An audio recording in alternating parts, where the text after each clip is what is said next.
예, 4.3 보궐선거 투표가 이 시각 현재 순조롭게 진행되고 있습니다. 2명의 국회의원을 선출하는 초미니 선거지만 내년 총선을 앞두고 보수의 텃밭이라 불리는 PK 지역의 민심을 가늠해 볼 수 있다는 점에서 선거 결과에 관심이 모아지고 있습니다. 네, 인사청문회 결과와 한국당 황교안 대표의 축구장 유세 논란, 또 오세훈 전 시장의 노회찬 의원 발언 파잔 등 선거 막판에 불거진 변수들이 표심에 어떤 영향을 미칠지 주목되고 있습니다. 4.3 보궐선거 관련 주요 내용들 최민희 전 국회의원, 이상희 세명대 교수, 배종찬 인사이트K 연구소장과 함께 하나하나 짚어보도록 하겠습니다. 어서 오세요. 세 분 안녕하십니까? 어서 오십시오. 예, 오늘이 4.3 항쟁 제71주년 되는 날이면서도 또 4.3 보궐선거, 방금 말씀드린 것처럼 굉장히 작은 선거죠. 예, 국회의원 2곳, 기초의원 3곳 이렇게 5곳에 실시되고 있습니다. 아직까지 순조롭게 진행이 되고 있다고 합니다. 투표가 시작된 지 이제 4시간 정도 지난 것 같아요.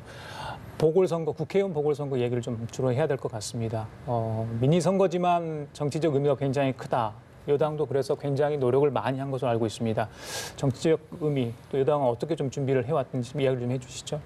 그러니까 우선 이번 선거는 여당보다는 제1야당인 자유한국당의 의미가 큰 선거이죠. 왜냐하면 여당의 경우는 지역구 2개가 애초에 하나는 노회찬 전 의원 지역구, 그리고 다른 하나는 이군현 전 의원이 비리 문제로 그만두게 되면서 선거를 치르게 돼서 자유한국당 지역구입니다. 그래서 황교안 대표에게는 이 선거의 의미가 굉장히 클 것 같아요. 이 선거에서 만약에 2석을 다 자유한국당이 가져가게 되면 이제 황교안 체제가 공고화되면서 이제 보수통합이라든지 여러 가지 전국 주도권을 쥘 수 있을 것 같습니다. 그러나 그럼에도 불구하고 여당도 신경을 쓰지 않을 수 없는 게, 예를 들면 만약에 양문석 후보가 이겨서 통영을 찾아오게 되면 그거는 지방선거에 이어서 이제 부산, 경남의 교두보가 확실히 더 마련되는 것이고요. 근데 만약에 거꾸로의 상황이 온다면, 창원 성산을 지게 된다면 그거는 정의당만의 문제가 아니라 진보 진영 전체가 타격을 입게 되는 그런 선거입니다. 그래서 선거는 그게 아무리 작건 그래도 누구에게나 긴장되는 결과입니다. 예. 뚜껑 열어봐야 되겠죠? 그렇죠. 예. 민주당의 입장으로서는 이 선거에 대한 의미를 크게 확장시키는 게 그렇게 좋은 점은 아닐 것 같아요. 왜냐 그러면은 말씀하셨다시피 창원 성산 같은 경우에는 후보가 범여권 후보로 돼 있고, 통영 같은 경우에는 전통적인 보수 기반이기 때문에 성산에 대한 가능성이 좀 희박하다 이렇게 보기 때문에 이 선거에 대해서 선거의 확장성, 그 의미를 확장시키면은 오히려 좀 불리하다 이렇게 볼 것 같아요. 그런데 저는 이 굉장히 중요한 의미를 지닌 것이 일종의 이것이 벽돌 한 장의 가치하고 똑같다, 저는 그렇게 봅니다. 이게 뭐냐 그러면은 건물을 지을 때 사실 벽돌 한 장부터 시작하지 않습니까? 벽돌 한 장이 잘못됨으로써 건물이 균열이 갈 수도 있고 건물이 무너질 수도 있다, 이런 논리죠. 이게 초미니 선거긴 합니다만, 예를 들어서 최악의 시나리오를 검토해 본다 그러면은 일종의 그 창원 성산이라든가 이런 쪽에서 실질적으로 한국당 야당 후보가 승리하게 된다 그러면 이건 정말 상당히 균열이 크게 갈 수밖에 없거든요. 이것이 중간 선거이기 때문에 민주당이 후보를 내지 않고 공동 후보를 할지라도, 단일 후보를 할지라도 여기에 미치는 그 영향이 굉장히 크다고 봐야 됩니다. 그러니까 민주당 입장으로서는 창원 성산을 사수를 해야 되는 그런 입장이 있는 것이고, 통영 같은 것도 그렇습니다. 이것이 성격을 떠나서 어느 정도 이길 수 있느냐, 어느 정도 따라잡을 수 있느냐, 이런 부분이 굉장히 관건이거든요. 비록 보수의 성지라고 이야기를 하는 지역이 통영 지역이긴 합니다만, 여기서 민주당의 후보가 사실상 한국당에 비해서 많이 떨어지는 득표율을 보인다 그러면은 그 자체가 바로 민심의 향방이기 때문에 정말 벽돌 한 장의 가치처럼 굉장히 중요한 변수로 작용할 수 있는 부분이 이 선거다. 득표율까지도 하나하나 분석을 해봐야 한다. 지금까지 판세를 좀 예측을 해봐야겠죠. 하나하나 지역별로 좀 구분을 해보자면, 먼저 통영 구성은 좀 어떤 판세가 읽히고 있는지 좀 짚어주시죠. 통영 구성도 자유한국당의 텃밭이라고 할 수 있죠. 그 이전에 새누리당, 한나라당, 줄곧 이곳에서는 이 보수 후보가 당선이 되어 왔거든요. 그렇기 때문에 진보 진영의 후보인 더불어민주당의 양문석 후보가 이 지역에서 당선을 끌어내기는 상당히 또 힘든 지역이기도 합니다. 하지만 선거는 모르는 것이고, 또 보궐선거는 여러 가지 다양한 변수가 있기 때문에 이곳에서 상당히 격차를 좁혔다, 그런 조사 결과도 있고, 이 막판 조사 결과를 보면은 예. 뭐 격차가 좀 있다 이런 또 조사 결과도 있는데 여론조사의 결과와 선거 결과는 항상 일치하지는 않습니다. 그런 만큼 이 지역에서 특히 중요한 것은 이 통영의 민심 또 고성의 민심이 어떤가. 지금 보궐선거를 보면은 앞서 두 분께서도 말씀하셨습니다만 지금까지 이런 보궐선거는 없었다. 이 후보자 대결인가 정당 대결인가 정당 예. 대결입니다. 그러다 보니까 통영 고성이라는 지역에 국한되지 않고 이게 PK 민심을 결과가 좌우할 수밖에 없는 것이거든요. 그런 만큼 한 가지 주목해서 볼 부분은 통영 고성도 경제 사정이 썩 좋지는 않습니다. 그렇다면 경제 사정이 좋지 않은 것에 대한 심판론이냐 아니면 또 정부에서 이야기하는 PK 특히 통영 고성 지역에 상당한 경기 부양을 하겠다라고 하는 기대감이냐 네. 이것이 영향을 미칠 수밖에 없는데 흥미로운 것 중에 하나는 네. 통영 고성의 또 민심이 다를 수밖에 없거든요. 통영과 고성이요. 예, 통영은 예. 또 이 수산업, 조선업도 산업의 배경이 되고 있는데 바탕이 되고 있는데 특히 이제 수산업 같은 경우에는 굴이 유명합니다. 차가 다니는 굴 말고 먹는 굴입니다. 그래서 예. 굴 대첩이냐 또 고성은 또 관광 경기가 좀 살아나야 돼. 이쪽 공룡 발자국으로 유명하거든요. 맞습니다. 공룡 발자국 혈투냐. 그래서 통영의 민심과 고성의 민심이 모아진 것이 누구를 향할지도 상당히 중요할 걸로 보여집니다. 창원 성사는 좀 어떤가요? 창원 성사는 제일 중요한 것은 결국 투표율이겠죠. 그러니까 어느 계층의 투표율이 더 적극적이냐. 여기에 산업을 기반으로 하고 있는 노동자 계층의 투표가 아주 조직적으로 적극적이냐. 또 하나는 이 50대 후반, 60세 이상의 보수 성향이 강한 유권자들이 오늘은 이제 투표일 휴일이 아닙니다. 그러니까 8시까지 과연 적극적으로 투표할 수 있느냐. 그래서 이 노동자 블루칼라층의 투표율 그리고 가정주부층과 60세 이상의 투표율이 각각 얼마만큼 되느냐가 매우 중요할 수밖에 없을 것이고 예. 또 하나 중요한 것이 막판 이슈가 너무 많았어요. 예, 그렇죠. 대한민국의 거의 모든 스포츠가 지금 거론되고 있거든요. 축구, 농구, 야구까지. 스포츠는 그냥 좀 냅두십시오. 근데 예. 이런 또 논란들, 또 막판에 오세훈 시장의 이 노회찬 전 의원에 대한 폄하 발언으로 예. 알려지고 있죠.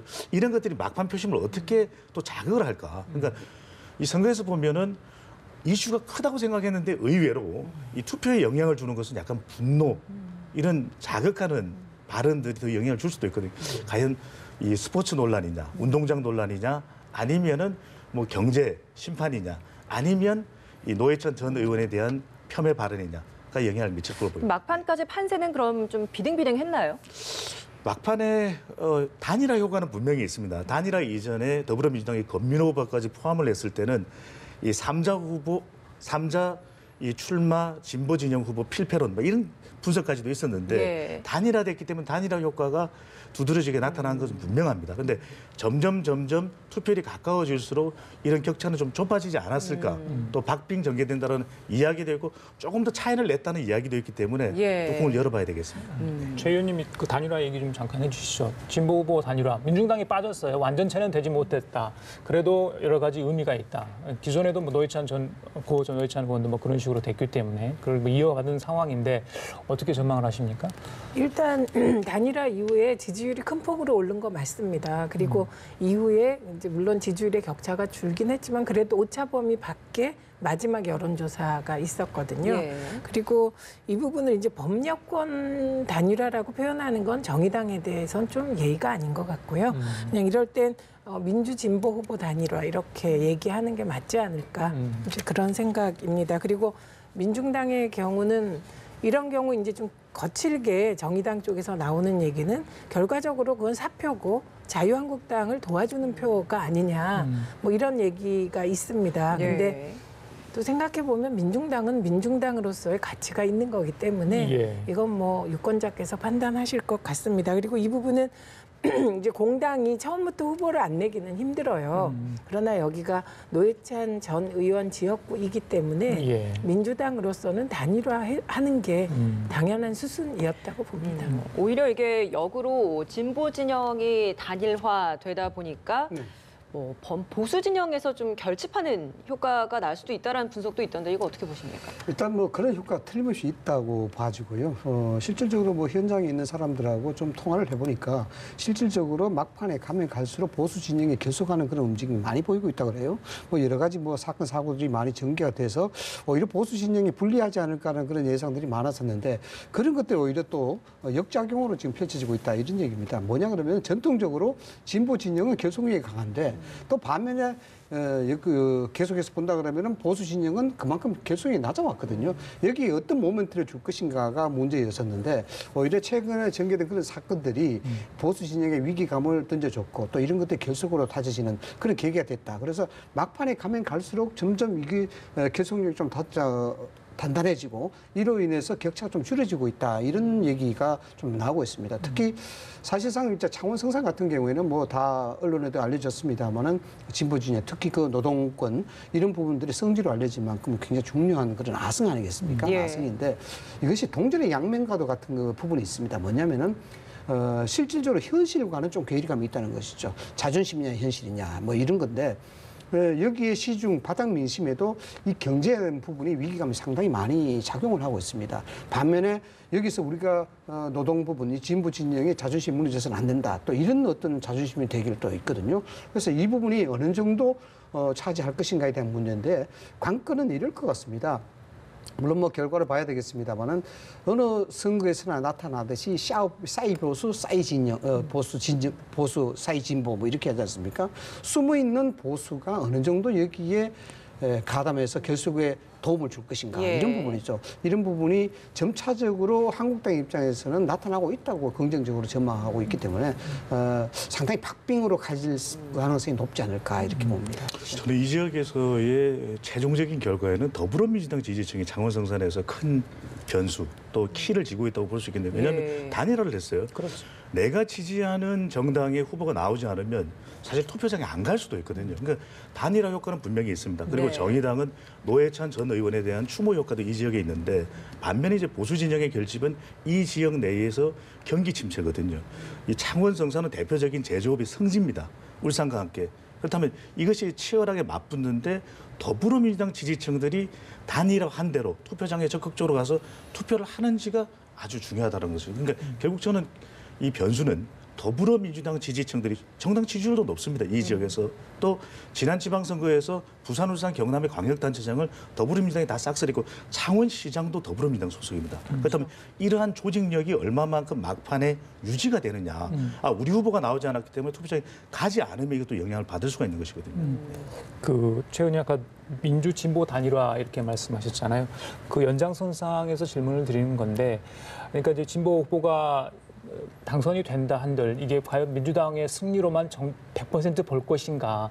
그 부분에서는 어떻게 보십니까? 그 민주당의 승리로 볼 수 없죠. 이기면 정의당이 이기는 것이죠. 예. 그런데 문제는 졌을 경우에는 이게 예. 민주 진보 진영의 책임론으로 돌아온다는 얘기입니다. 예. 그러니까 지면 안 되는 선거죠. 민주당 입장에서는. 예. 그리고 더불어민주당 지지자들이 이 사실을 잘 알고 있으리라고 봅니다. 네, 그리고 요즘은 워낙 정보의 유통 그 플랫폼이 다양하고 그래서 지지자들이 예전같이 수동적 지지자가 아니거든요. 그래서 이 의미를 누구보다 잘 알고 이전 총선에서 한 번은 경험을 했잖아요, 단일화. 네, 네. 예. 그리고 민주진보 진영, 특히 더불어민주당 지지자들은 이 정의당 후보의 패배가 문재인 정부에 부담을 준다는 걸 잘 알고 있기 때문에 아마도 적극적으로 투표하시지 않을까?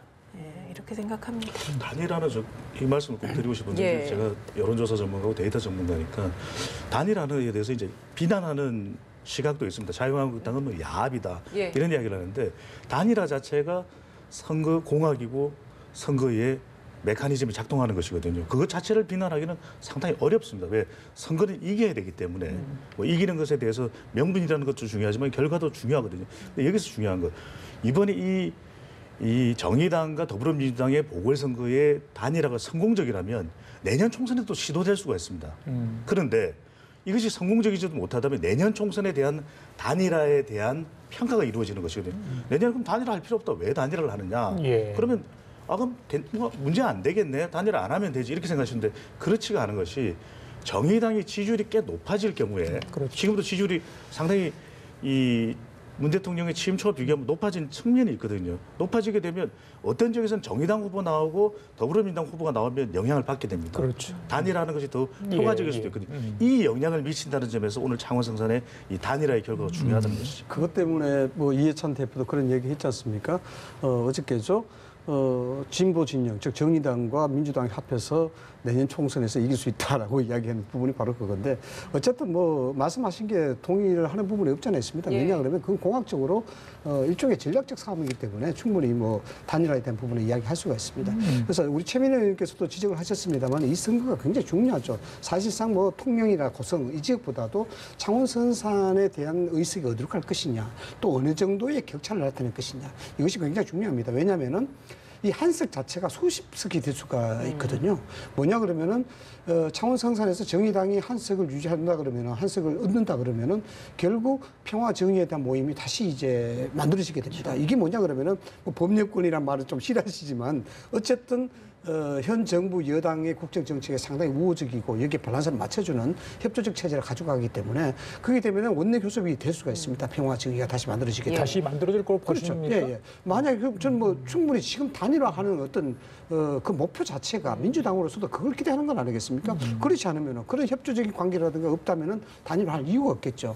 그렇게 된다 그러면 그런 연장선상에서 만약에 정의당이 이긴다 그러면은 평화 정의 모임이 다시 복원될 수 있을 것이고 원내 교섭으로 인해서 상당히 그 내년도 총선에 바라볼 수 있는 여지가 높다. 특히 선거제 개혁에 대한 동력 자체가 확보가 되는 것이거든요. 이거는 묵시적으로 민주당과 어느 정도 합의가 돼 있다고 봐야 되는 겁니다. 그렇기 때문에 선거제 개혁이 어느 정도 이야기가 또 동력이 붙는다 그러면은 그 선거제 개혁에 대한 부분이 제도가 좀 바뀜에 따라서 급물살을 타고 거기에 따라서 의석수가 또 많이 높아질 수 있는 가능성도 있는 거죠. 말씀 나온 김에 최민희 의원님께도 좀 여쭤보겠습니다. 만약에 정의당이 이번에 이기게 돼서 뭐 한석을 더 얻게 된다면 결국에는 평화당과 이렇게 원내 교섭단체를 다시 결성할 거라고 보십니까? 글쎄요. 그건 이제 평화당이 앞으로 이후 진로를 어떻게 생각하느냐가 중요한 것 같습니다. 그래서 일부는 하고 싶겠지만 또 일부는 다른 계획을 세우고 있으면 복잡하지요. 그래서 뭐 정의당이 이겨서 한석을 확보하면 과거에 뭐 정의와 평화 모임이 복원된다 이렇게 얘기할 수는 없지만 적어도 그런 과거의 원내 교섭단체를 복원하려는 시도는 되지 않겠습니까? 그리고 선거구제 개편의 동력을 확보하게 되는 건 그건 뭐 당연한 일이죠. 예, 알겠습니다. 선거 전에 여러 악재들이 있었죠. 여당도 있었고 야당도 있었는데 좀 하나씩 그 이야기 좀 하겠습니다. 먼저 축구장 유세 논란입니다. 황교안 대표. 약간의 뭐 선관위 또 경남 FC 쪽하고 다른 이야기를 해서 그랬는데 결국에는 고개를 숙이긴 숙였습니다. 그리고 이제 프로축구 연맹에서 2천만 원 제재금했는데 생각보다 좀 낮춰서 어떻게 이제 한국당에서 그걸 이제 물어주냐 마느냐, 야당 쪽에서는 또 대신 물어줘야 되는 거 아니냐 이야기합니다. 어떻게 보십니까? 이건? 저는 뭐 법과 제도를 떠나기 전에 이 부분에 대해서는 구상권 청구가 들어와야 되고 또 그 당연히 물어줘야 되는 게 도리가 아닌가 생각이 됩니다. 다행스럽게도 2천만 원 제재로 끝났습니다. 예를 들어서 성점 10점 정도 감점이 된다 그러면 이거는 운동장에서 선수가 아무리 땀 흘려도 이거는 그냥 말짱황이 될 수밖에 없는 거거든요. 그래서 천만다행으로 돈으로 해결할 수 있어서 다행인데 어쨌든 결론적으로 저는 뭐 이렇게 생각합니다. 저희들도 이제 선거를 많이 해보면은 경기장 안에 들어가는 것은 사실 끓입니다. 또 그 경기장에 들어간다 하더라도 거기서 인사를 해도 뭐 그렇게 호응이 그렇게 좋지는 않습니다. 왜냐하면은 관중들은 정치보다도 스포츠가 더 재미있거든요. 그래서 거기서 이제 재미있게 관전하려고 하는데 거기 와서 이제 인사를 한다. 그렇게 뭐 호응을 받지 않을 것 같은데 그럼 왜 그러냐에 대한 문제 아니겠습니까? 이런 문제는 저는 뭐 황교안 대표를 두둔하기보다는 황교안 대표의 잘못보다도 스텝진들이 잘못한 것이 아닌가. 여기에는 사실 뭐 진위 공방이 없지 않아 있습니다. 선관위에서 해석을 잘못해줬다, 잘못 이야기했다, 뭐 이런 건데 이건 간단하게 해결할 수 있어요. 나중에 어떤 식으로 확정이 될지는 모르겠습니다만은 우리가 선거에 임하면은 선관위에 어떤 행동행위자에 전화를 해서 물어봅니다. 전화를 해서 물어보는데 이 전화는 반드시는 아니지만 거의 다 녹취를 합니다. 증거 자료를 활용하기 때문에 선관위 쪽에서도 물어봤는 그에 대한 증거를 남겨야 되고 또 물어본 사람도 여기에 물어보고 했다는 것을 알고 있기 때문에 증거를 남기거든요. 그런 측면에서 이제 진위를 확인할 수가 있는데 다만 이제 좀 안일하게 대응했던 게 그런 것들을 좀 너무 강화했다는 그런 점에서 선거는 사실 분위기거든요. 여기 뭐 불법과 합법에 대한 부분도 있지만 거기서 냉정하게 따질 시간이 없어요. 그래서 뭐 무더기로 사실 움직이는 그런 경향이 많이 있어요. 또 이번 그런 것들이 그런 분위기에 휩싸여서 그러니까 스텝이 꼬인 게 아닌가 저는 그렇게 봅니다. 이 말씀을 꼭 드리고 먼저 싶은데 운동장에 가는 것 저기 표 확보에 별로 도움이 안 됩니다. 그렇습니까? 예, 실제로 저희가 쭉 분석을 해보면 예. 뭐 시장을 가거나 또는 많은 또 유동 인구가 있는 곳에 가서 선거운동을 하면 확실히 도움이 되거든요. 아직까지는. 하지만 이제는 미디어 선거이고 또 현장에서 모든 유권자를 만날 수도 없는 것이고 또 경기장에 와 있는 사람이 투표권이 있는 그 지역의 유권자인지도 알 수가 없거든요. 그래서 예. 항상 조언 드리는 것이 오히려 가면 역효과가 날 수 있습니다. 이번에 다 역효과가 나는 것이거든요. 그렇기 때문에 항상 이 후보들에게 우리가 컨설팅으로 저도 20여 년간 이 일을 하면서 조언 드리는 게 평상시에 경기장을 찾아라. 관람객으로 팬으로. 예. 그럼 이 팬 현상이 나중에 그 사진과 동영상을 모아놓으면 나중에 결정적인 기여를 한다. 예. 근데 안 들으시더라고요. 꼭 선거 기간에 가야 되는데 예. 별로 도움 안 됩니다. 아, 네. 예, 최현님. 네. 우선 저는 왜 그랬냐보다 궁금한 게 어떻게 저럴 수 있었지? 왜냐하면 저 못하는 행동이거든요. 그리고 왜 손학규 대표에겐 허용이 안 되고 황교안 대표에겐 허용됐지? 왜냐하면 바른미래당은 갔다가 쫓겨났다는 거 아닙니까? 근데 안 쫓겨났잖아요. 그런데 그게 왜 그랬을까? 왜 그럴 수 있었을까? 예, 이게 궁금했고 그다음에 두 번째는 이후 대응이 문제입니다. 네. 그러니까 저 공간이 티켓만 안 끊으면 들어갈 수 있어요. 선거법에 저촉이 안 되는데 티켓을 끊어야 되기 때문에 사실 문제가 되거든요. 그런데 이후의 대응이 선관위에서 허용했다, 선관위는 허용 안 했다, 애매했다. 그다음에 이제 구단 측에서는 적극적으로 제지했는데 막무가내였다. 이런 논란을 일으키게 할 정도의 배짱은 또 뭐 때문에 나왔을까? 이런 게 궁금해서 결국은 저희가 이제 아무래도 경남이다 보니 과거에는 자유한국당은 저 정도는 프리패스가 아니었을까? 예, 이런 생각을 해보게 됩니다. 근데 저런 모습은 저 되게 구박받아요. 사실은 가면 눈빛이 싸늘하세요. 관중들이. 그러니까 이제 소탐 대시를 했다고 보죠. 저게 꼭 일종의 식사하는데 자꾸 말 걸면 짜증나듯이 꼭 그런 거하고 똑같아요. 그런데 이번 사건을 통해서 우리는 사실 많은 것을 좀 되새겨 볼 필요는 있어요. 네. 정치와 스포츠의 관계죠. 제가 이런 말씀 꼭 드리고 싶은데 사실 정치와 스포츠는 뗄래야 뗄 수 없는 관계입니다. 정치 입장에서 본다 그러면 스포츠가 굉장히 매력적인 거거든요. 거기에 대해서 활용할 수밖에 없는 그런 여지가 있는데 문제는 이렇습니다. 뭐 외국의 사례, 유럽의 사례 같은 경우에는 정치가 스포츠를 잘 활용합니다. 예를 들어서 막 분데스리가라든가 세리에 A라든가 이런 프로축구 이런 것들이 산업의 한 분야로 크게 확장되는 것은 정치가 이것을 잘 활용하기 때문인 것이거든요. 네. 반면에 또 스포츠도 그 정치를 활용합니다. 정책적으로 이제 만들어주고 그것을 유도하고 이런 식으로 상호 공생 관계가 있는데 우리나라는 아직까지 그것이 많이 좀 부족하다는 그런 생각이 드는데 문제는 이것을 악용한다는 데서 이제 문제가 생기는 것이죠. 활용이라는 측면은 참 괜찮은데 이것이 이제 이런 식으로 뭐 일회성으로 스포츠를 그냥 표 한 표 얻기 위해서 그냥 발만 들여다 다시 빠져나오는 이런 형태. 이런 형태는 참 정치인들도 좀 지속적으로 정책적 차원에서 고려를 해야 되지. 선거에 표 한 표 얻기 위해서 이런 식으로 신경 쓴다는 것은 좀 자제를 해야 된다. 네, 각 당과 또 구단들 참고할 필요는 있어 보입니다. 예. 예, 이번에 다른 또 논란거리였죠. 오세훈 전 서울시장 발언 이야기를 해봐야 될 것 같습니다. 역시 창원 성산이죠. 고 노회찬 의원을 비하하는 발언을 했었는데 이 발언 좀 어떻게 들으셨는지 궁금합니다. 우선 뭐 아주 불쾌합니다. 그러니까 이게 정파를 떠나서 돌아가신 분에 대해서 모욕을 하면 기분이 나쁘고 우리 예. 전통적인 정서에도 안 맞습니다. 이게 첫째고 그다음에 두 번째는 노회찬 의원이 무슨 뇌물을 받고 그렇게 됐다. 이거 사실이 아닙니다. 마치 뭐 돈 받고 그랬다 이 말하면 뇌물을 받은 것처럼 그런데 이거는 정치 자금의 처리를 잘못한 데 대해서 뭐 그러셨기 때문에 다들 안타까워한 거고요. 그러니까 오세훈 전 시장의 경우는 그나마 자유한국당 내에 온건 중도로 봤는데 이번에 아주 저는 깜짝 놀랐고 저게 본질이었나 뭐 이런 생각하게 됐고 예. 그리고 분명히 말씀드리고 싶은 건 노회찬 전 의원이 하늘을 우러러 한 점 부끄러움이 없이 살라고 노력을 했고 입새에 이는 바람에도 괴로워했기 때문에 그런 선택을 한 것이지 무슨 뭐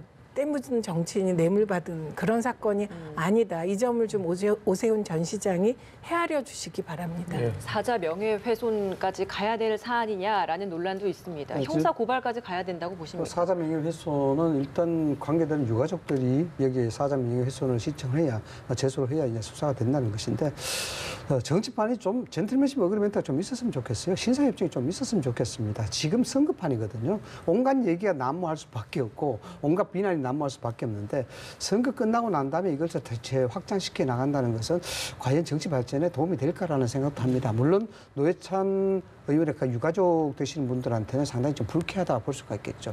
그러나 사실 좀 되짚어 볼 수밖에 없는 게 이런 게 있습니다. 제가 한번 여쭤봤어요. 노회찬 정신이 뭐냐라고 난 물어봤습니다.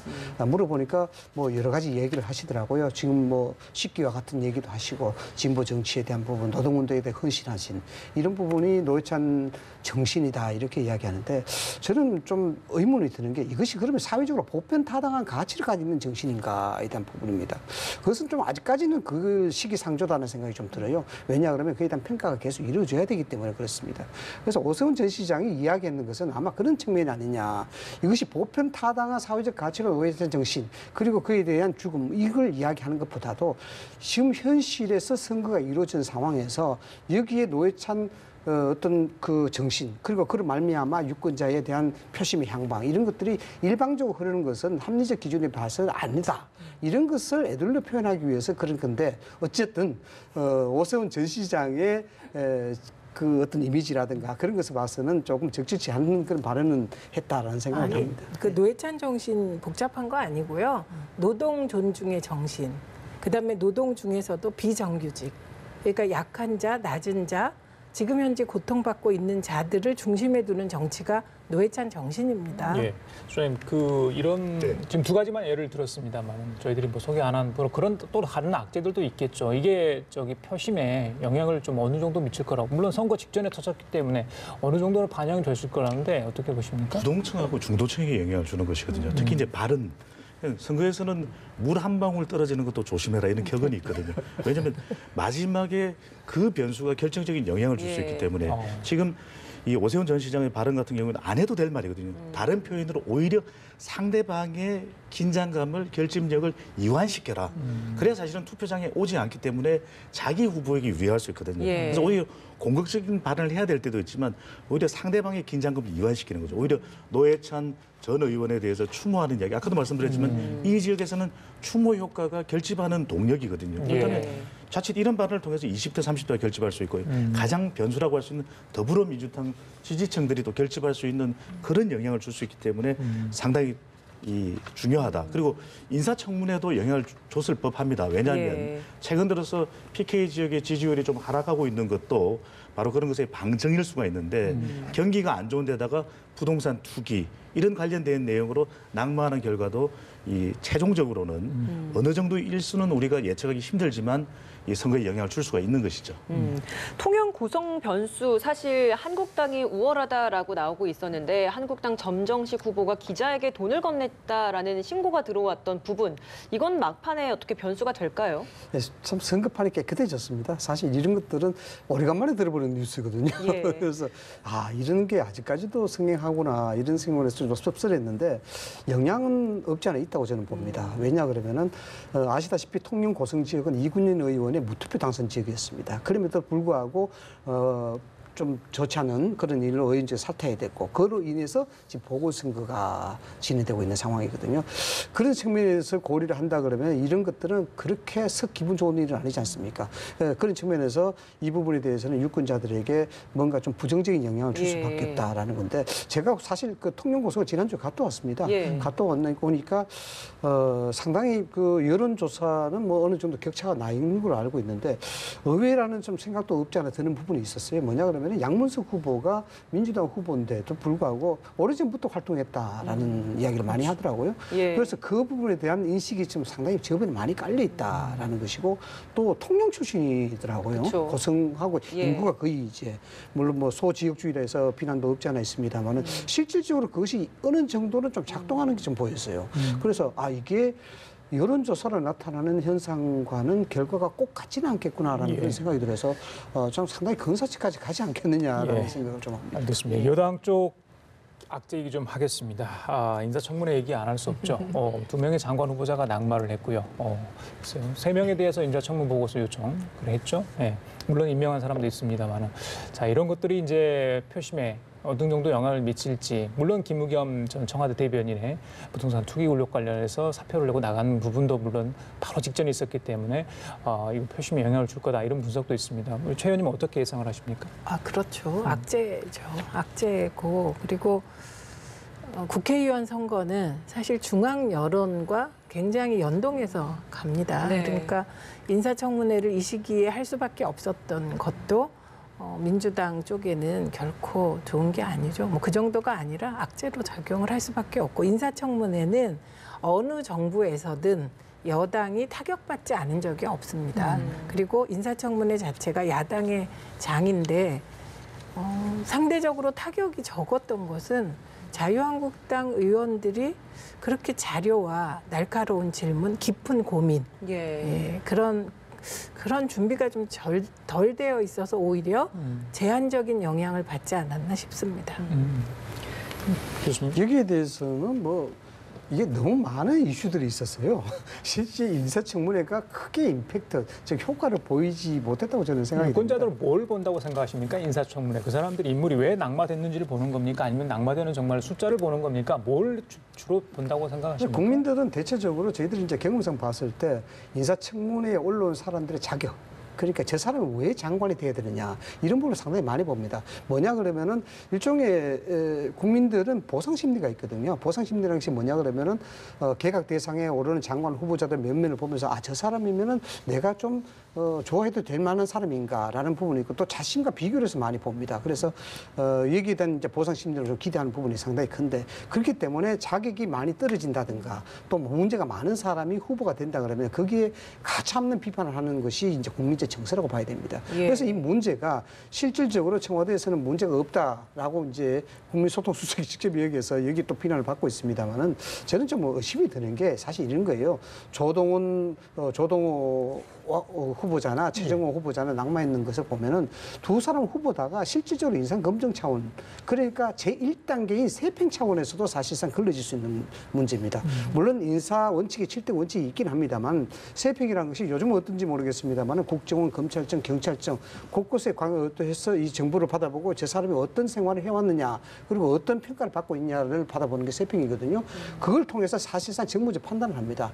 이 사람을 본격적인 검증 라인을 올려도 되겠느냐라고 판단하는데 이 정도에 나오는 얘기들 같으면 세평이 충분히 나올 수 있으니까 그럴 수 있는데도 세평이 없어졌잖아요. 그러니까 세평도 없어졌지만 지금 자기 진술서는 있거든요. 자기 검증서 그것이 분명히 있습니다. 그걸 보고 이야기를 할 수 있는 거거든요. 그런데 그런 부분들이 좀 걸러지지 못했다라는 측면에서 좀 아쉽다고. 인사청문회가 저는 영향을 줄 수 있는 것은 지금 대통령 지지율이 부산, 울산, 경남 지역에서 하락하는 시점이거든요. 여기 또 보궐선거가 있고 그렇다면 영향을 받을 수 있는 것이 또 뭐 가정주부층, 가계경제에 민감하죠. 또 자영업층, 그다음에 60세 이상 이들은 주로 사전투표보다는 또 본투표일에 투표를 많이 하게 되는데 주말 동안에 또 청와대 대변인 관련돼서 의혹도 불거졌거든요. 상당히 논란이 되고 이런 것들이 또 영향을 미칠 수 있다는 것이죠. 이렇게 야당이 사실 맹공을 퍼붓고 있는데도 임명을 강행할 태세를 청와대는 보이고 있는 상황입니다.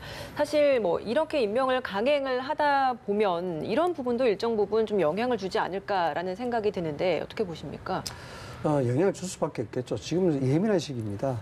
선거가 오늘이 이루어지는 그런 날이긴 합니다만 일단 여기에 대해서 조인호 수석이라든가 조국 수석에 대해서 아무런 잘못이 없고 여기에 대해서 문제가 있으면 오히려 지적을 해봐라. 이런 국민소통 수석의 기자회견에 대한 얘기 이 부분은 상당히 악재라고 봐야 됩니다. 이건 뭐냐 그러면 우리는 잘못 없으니까 이거 국민 여러분께서 답해 주세요 라고 이야기하는 것이거든요. 이거는 국민의 눈높이에 사실상 부응하지 않는 거다 이렇게 봅니다.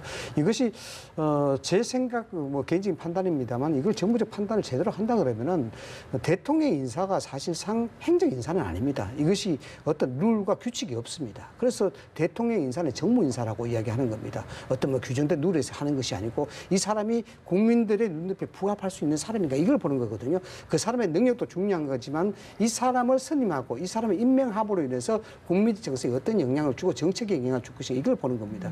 그런데 지금 나타나는 인사청문회의 결격 사유, 낭만 이런 사람 면면을 보면은 그런 어떤 기대치와는 좀 동떨어진다는 것이죠. 그것 때문에 국민들로서는 이 부분에 대해서 어쩌면 청와대와 정부가 국민들을 좀 너무 외면하는 것이 아니냐 이런 오해를 받기가 굉장히 강하다. 아니 그럼 어떡하란 겁니까? 지금 국민적 시선에서 가장 문제가 됐던 후보 2명이 낙마 있습니다. 한 명은 자진 사퇴, 한 명은 철회를 했는데요. 예.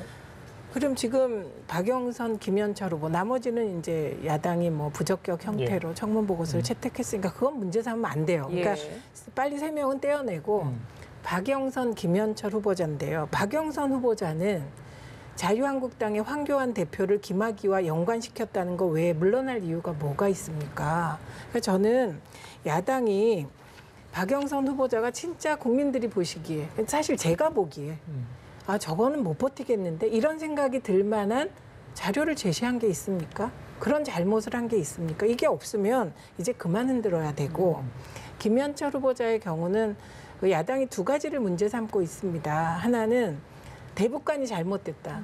대북관이 자유한국당과 다르다는 거예요. 그게 말이 됩니까? 문재인 대통령과 코드를 맞추면 되지 자유한국당의 코드를 맞추는 통일부 장관을 임명할 수는 없는 거 아닙니까? 그러니까 그거는 더 이상 얘기하면 입만 아픈 거고요. 그리고 이제 SNS의 막말. 근데 이분이 그 막말의 방향이라는 것이 정파성이 없습니다. 그냥 문재인 대통령도 비난해요. 그리고 추미애 대표를 뭐 아주 입에 담을 수 없는 말로 모욕을 했습니다. 근데 그건 이런 날 올 줄 모르고 자유롭게 한 거기 때문에 저는 한 번 더 기회를 줘보면 되고 만약에 장관이 된 이후에 그런 행동을 하면 그건 뭐 당연히 문제를 더 삼아야 되지 않을까 싶습니다. 2명은 적절하게 조치가 된 것 같고 나머지 부분들은 이제 임명을 강행해도 별 저항이 없을 거다 이렇게 지적을 하신 것 같아요. 근데 강행이 아니고요. 그냥 임명하는 거죠. 절차에 따라. 알겠습니다. 보궐선거에 뭐 결정적일지는 모르겠지만 영향을 미치는 건 분명한데 인사청문회에 대한 평가는 뭐 2분 하셨으니까 중요한 건 또 청와대의 대응입니다. 좀 더 구체적으로 이 인물들을 발탁할 수밖에 없었던 배경들을 설명을 한다면 국민들이 좀 납득이 갈 텐데 그래서 지금 국민들은 20대, 30대들이 영향을 받는 것이 포르쉐라고 하는 한 단어거든요. 좀 더 이런 부분들을 더 유연하게 설명했다면 좋을 뻔했던 거죠. 자, 수사님 오전 10시 기준으로 투표율이 10.4%였습니다. 이 상황이 지금 투표율이 굉장히 높은 건지 사전 투표율이 워낙 높았기 때문에 투표율 은근히 기대하는 분도 많았던 것 같습니다. 어떻습니까? 역대급 투표율이라고 봐야 되겠죠. 보궐선거는 낮은 경우에는 뭐 20%대 투표율도 있고 높으면 뭐 40% 가까이 정도였는데 지금의 투표율은 거의 전국적인 관심, 총선 투표율에 근접하는 거 아니냐. 지금 이제 오전 10시 기준으로 10%대, 10% 초반 되면은 1시를 기준으로 해서 사전 투표율과 합해지거든요. 그럼 벌써 20%대가 넘는 것이고 그러네요. 24%. 시간당 뭐 한 3, 4% 올라간다고 하더라도 보궐선거는 투표 시간이 오후 8시까지입니다. 맞습니다. 역대급 투표율이 나오지 않겠냐. 그래서 오늘 누가 투표장에 가고 얼마만큼 막판 변수가 또 이 영향을 주었느냐가 상당히 중요할 수밖에 없는. 그래서 이 오늘 투표율은 전국적인 관심을 가지고 있는 이 선거의 의미를 이야기한다. 그래서 단 2곳이긴 한데요. 이 부산, 울산, 경남이 내년 총선에 미치는 영향이 큽니다. 왜냐하면 이 부산, 울산, 경남이 40석의 지역구 의석이거든요. 전체 의석수, 지역구 의석수의 16%입니다. 그렇다면 내년 총선에서의 어느 정당이 다수당이 되느냐. 승패를 또 좌우할 수 있기 때문에 매우 중요하다고 할 수 있겠습니다. 투표율이 높으면 진보 진영에 유리하다 뭐 이런 이야기도 있는데 과연 오늘 선거에선 어떤 결과가 나올지 투표 결과를 지켜봐야 될 것 같습니다. 사실 저희가 오늘 이 이야기를 하면서 거론되지 않은 당이 바른미래당이거든요. 근데 꼭 짚어봐야 할 대목인 것이 이현주 의원이 손학규 대표에게 창원 성산에서 10% 넘지 않으면 자리에서 물러나야 한다라는 또 이런 발언도 했었잖아요. 바른미래당 좀 어떻게 예상하십니까? 지금 뭐 이현주 의원의 이야기에 따르면 지금 상황으로 봤을 때 자기 자신의 생각으로 봐서는 5%도 안 될 것이다. 이렇게 해서 손학규 대표를 맹공을 하고 있는데요. 지난 총선에서 국민의당 후보, 지금 바른미래당의 재신이죠. 국민의당 후보가 창원 성산에서 8% 이상 받은 걸로 알고 있습니다. 8% 예. 조금 넘은 걸로 알고 있는데 최소한 이건 좀 넘어야 되겠죠. 그것이 넘어줘야만이 이현주 의원의 공격과는 관계없이 사실 손학규 대표의 체제가 유지가 된다고 봐야 됩니다. 문제는 이제 이현주 의원이 이 투표율과 관계없이 실질적으로 바른당 내부에서 내부 투쟁을 벌이고 있다는 그런 점이죠. 참 한편으로는 참 대단하다는 생각도 드시고 한편으로는 저러다가 저분은 어쩌시려고 저러는가 싶기도 한데 아무튼 이 투표율에 대한 부분 바른미래당은 이번 10%에 대한 부분을 어떻게 근접해 나가고 이걸 넘어서느냐 이것이 앞으로 향후에 실질적인 분당 또는 내부 분열 뭐 이런 것까지도 영향을 받을 수밖에 없다 이렇게 그래요. 당 차원에서 뭐 징계 절차를 받고 있죠. 5일까지인가요? 바른미래당이 너무 많은 고민이 노출된 선거죠. 그러니까 우리가 이번 선거에서 바른미래당 관련된 연관을 보면 이 손학규 대표가 정말 온몸을 던져서 지금 선거운동을 하고 있으면 나타나야 되는 연관어가 손다방 또 손열사 이게 나와야 되거든요. 예. 근데 연관어를 보면 빅데이터 분석을 해보면 대부분 찌질이 벽창으로 나오는 겁니다. 이렇게 되면 전력 누수가 될 수밖에 없거든요. 근데 왜 중요하냐는 말씀을 드리냐면 결국 이 고민이 어디서 오냐면 이 계속해서 나오는 고민이 정체성 고민입니다. 예. 과연 우리 정당은 어떤 정당인가? 그러니까 지금도 보면은 더불어민주당이나 정의당이나 자유한국당 쪽으로 표심이 갈 뿐 바른미래당으로 안 가거든요. PK 지역임에도 불구하고 그렇죠. 또 하나는 사람입니다. 이런 이현주 의원의 발언에 대해서 뭐 외유 중에 있는 외국에 나가 있는 안철수 전 대표 또 국내에 있는 유승민 전 대표 아무런 이야기가 없습니다. 이런 망구가 없거든요. 이렇게 되면 손 대표가 상당히 곤혹스러울 수밖에 없고 마지막으로 연동형 비례대표제는 이 중도 정당의 간판 정책은 아닙니다. 분명히 간판 정책이 나와야 되는데 아직까지 이 간판 정책이 나오지 못하고 있다는 것도 이런 논란이 되는 고민의 원인으로 볼 수 있겠습니다. 선거 때 이 불협화음이 노출되는 걸 굉장히 꺼려해서 손 대표가 가만히 있었는지 모르겠습니다. 선거 이후에 그동안 언급을 안 했던 부분, 특히 이현주 의원에 대해서 강하게 좀 뭔가 있을까요? 어떻게 예상하십니까? 참 손학규 대표님이 이런 거 보면 대인배세요. 왜냐하면 이현주 의원 선거 때 정말 열심히 도왔거든요. 그게 그때 물론 민주당이긴 했습니다. 광명 말씀하신 거죠. 네, 그 굉장히 많이 도와줬고 한때는 이현주라는 사람이 친손으로 분류되기도 했던 그런 경우입니다. 근데 이게 선거가 정당에게는 어떻게 보면 이제 전쟁을 치르는 거고 그 규모가 이제 지금 소규모 중요한 전투를 치르고 있는 겁니다. 당의 명운을 건. 그런데 당 안에서 저렇게 대표를 흔드는 거는 정말 버릇을 저분이 그게 특징이세요. 당내에서 대표를 흔들어서 본인의 주가를 올리는 게. 이게 언론의 규정이 굉장히 중요한데 저런 거 제대로 비판해야 됩니다. 저런 정치인은 발 못 붙이게 해야 됩니다. 이게 민주당이나 뭐 그런 쪽은 아니지만 어떻게 선거를 앞두고 저럴 수가 있습니까? 알겠습니다. 자, 시간이 뭐 거의 다 됐는데요. 세 분께 총선, 앞서의 세 분은 모두 의미가 있는 이번 보궐선거 그렇게 이제 의미 규정을 하셨는데 앞으로 뭐 정계 개편 이야기도 있을 것 같아요. 벌써 다른 당 같은 경우는 총선 체제 들어간다 이런 이야기도 있습니다. 앞으로 전국 어떻게 방향이 바뀔지 한마디씩만 부탁드릴게요. 먼저 소장님. 저는 이게 나비 효과가 있다고 합니다. 왜냐하면은 부산, 울산, 경남의 민심이 내년 총선을 좌지우지할 수 있고 또 후보자들은 당의 지지율이 적어도 25% 이상은 넘어가야 당선에 대한 기대감을 가질 수 있거든요. 저는 이 결과가 정계 개편의 신호탄이 될 걸로 보여집니다. 알겠습니다. 예. 저는 이게 국민들께서 지금 정계 개편을 바라시나? 그 판단을 안 하고 계신 것 같습니다. 네. 그래서 선거 결과도 그에 엇비슷하게 나오지 않을까? 네, 그래서 정계 개편의 직접적인 변수가 되는 선거 결과는 나오지 않지 않을까? 이렇게 생각합니다. 예. 바른당이 전 변수라고 봅니다. 바른당이 득표를 어떻게 해나가느냐 이것이 결국 정계 개편의 단초로 작용할 수밖에 없겠다. 이걸 좀 지켜볼 필요가 있다 이런 생각이 듭니다. 그래요. 알겠습니다. 지금까지 최민희 전 의원, 세명대 이상희 교수, 배종찬 인사이트 케어 연구소 K연구소장과 함께 얘기 나눠봤습니다. 말씀 잘 들었습니다. 고맙습니다.